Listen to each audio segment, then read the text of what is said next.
Bukit Siguntang yang terletak di kawasan Bukit Besar Palembang menjadi destinasi wisata sejarah Kerajaan Sriwijaya dan bangsa Melayu kuno, sehingga banyak wisatawan asal negara tetangga berkunjung ke Bukit Siguntang. Wisatawan asal Malaysia, Singapura, dan Thailand sering berkunjung ke sini. Selain menjadi destinasi wisata sejarah, Bukit Siguntang juga menjadi destinasi wisata religi.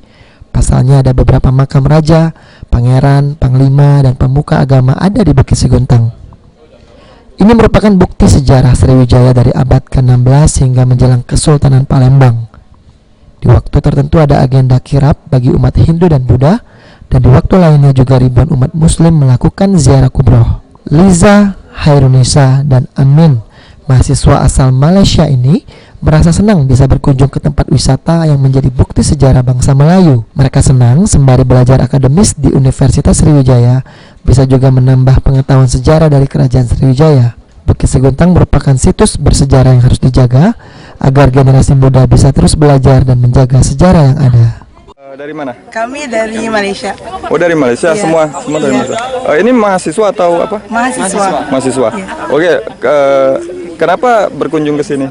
Ya, kami berkunjung sini buat acara pertukaran pelajar dan belajar di sini selama 1 bulan. Oke, bagaimana pendapatnya tentang tempat Siguntang ini? Tempat ni seronok, orang-orangnya sangat baik, membantu, dan makanannya sedap. Makanannya enak. sedap. Enak.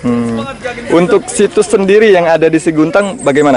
Kalau yang ada di Siguntang, ini kelihatan kayak peninggalan yang sangat bersejarah yang bisa dijadikan pengetahuan baru buat kami juga yang nggak pernah kesini. Mardiansyah, PAL TV.